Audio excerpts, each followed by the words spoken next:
நாகலிங்கம் பூ ஏன் சிவனுக்கு உகந்தது என்று தெரியுமா? வில்வம் எப்படி சிவனுக்கு உகந்ததோ அதே போல நாகலிங்கம் பூவும் சிவனுக்கு மிகவும் பிடித்த பூவாகும்.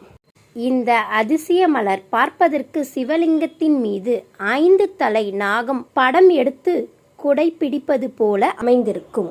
நாகலிங்க பூவை வைத்து சிவனுக்கு பூஜை செய்யும் போது பல பிரதோஷங்கள் பூஜை செய்த பலன் கிடைக்குமாம்.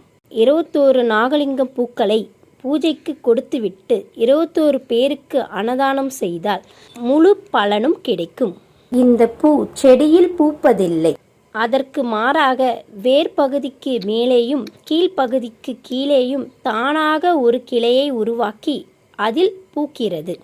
இந்த பூ கடவுளுக்காக படைக்கப்பட்டது அல்லாமல் இந்த பூவே கடவுளாகும். நாகலிங்க பூவிற்கு 21 மகரிஷிகள் தங்கள் தவ ஆற்றலை அளித்துள்ளதாக புராணங்கள் கூறுகின்றன.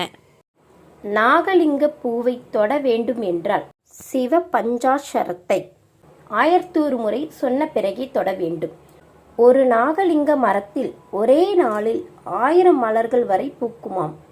நாகலிங்க பூவை சிவனுக்கு சூடிய பிறகும் அது வாடினால் நாம் குளித்துவிட்டு தான் அந்த வாடிய மலரையும் தொட வேண்டும். என்னதான் வாடியிருந்தாலும் அந்த மலருக்கான சக்தி அதில் அப்படியே இருக்குமாம்.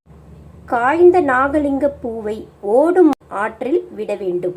சிவலிங்க பூஜைக்கு உதவக்கூடிய முக்கிய பொருட்களாக வில்வ இலை, தாமரைப்பூ, செவ்வரளிப்பூ வரிசையில் நாகலிங்க பூவும் முக்கிய இடம் வகித்துள்ளது.